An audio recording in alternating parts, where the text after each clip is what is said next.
What's up, everyone? Welcome to Film Spot, and today we'll be talking about best upcoming movies. Keanu Reeves will produce and star in two Netflix adaptations of his debut comic series, Brzrkr. The first is a live-action feature film with an anime spin-off series to follow. Reeves started out with big roles in 90s action movies such as Point Break and Speed. More recently, he returned to the spotlight with his role in the John Wick film series.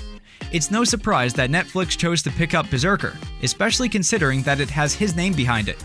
Netflix has a good track record when it comes to comic adaptations. Reeves created Brzrkr with graphic novelist Matt Kindt. The first issue came out on March 3, 2021, and has sold more than 600,000 copies to date. Reeves has said in the past that he would love to play the comic series protagonist, the half-god warrior Brzrkr. Thanks to Netflix, it looks like he's definitely getting his chance. The plot follows Brzrkr, or B, as he fights his way across millennia. To discover the truth behind his existence, he takes on a dangerous task, working for the US government. Letting Reeves work on the screen version of his own story is smart.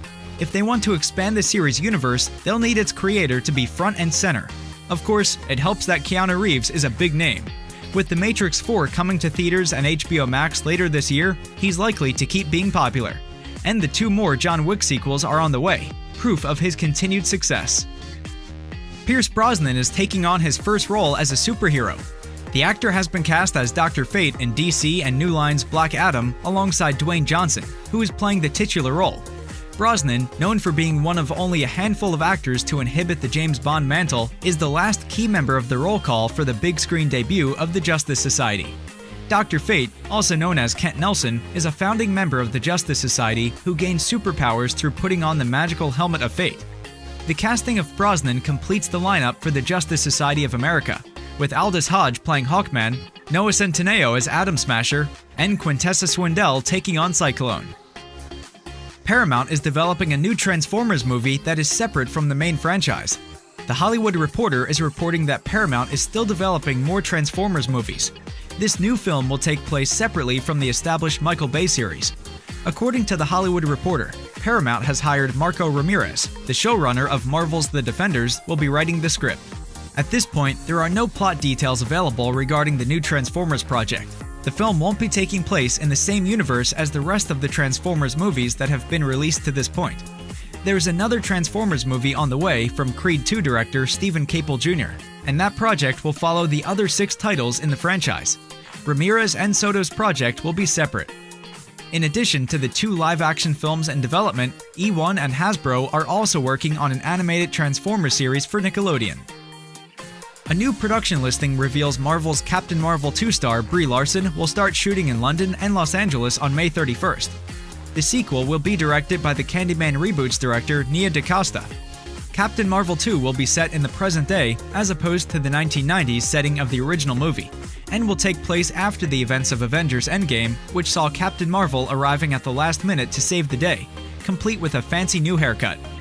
With the release date of November 11, 2022, Captain Marvel 2 is already into pre-production, and now a filming start date has seemingly been revealed. The release of the Venom sequel, Venom: Let There Be Carnage, has been delayed again by 1 week. While its original debut was set for 2020, the pandemic pushed it back to September 14, 2021. However, Sony has revealed via Variety the decision to delay it once more to September 24th. This means it will be following Marvel's Shang-Chi and The Legend of the Ten Rings while competing against the Sopranos prequel, The Many Saints of Newark, and the adaptation of Dear Evan Hansen. The Hitman's Wife's Bodyguard release date moves up 2 months. 2017's The Hitman's Bodyguard teamed Ryan Reynolds and Samuel L. Jackson for an action comedy about the unlikely pairing between a security expert and the international assassin he is hired to protect.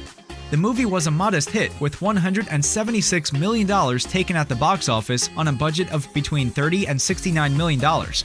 A sequel entitled The Hitman's Wife's Bodyguard was set for release in 2020, but like so many movies, it got delayed.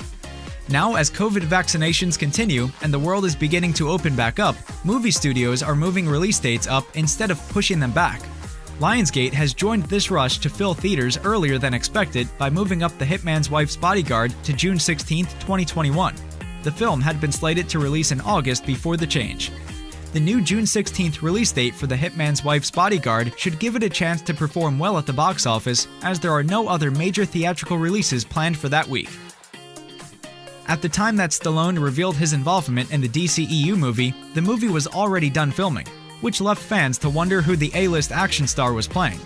After the debut of the Suicide Squad's first trailer, Gunn confirmed that Stallone's voice was heard in the footage. Stallone officially plays Task Force X member King Shark in the movie, and Gunn shared the King Shark character poster as part of the announcement. Thanks for watching, and see you in the next one!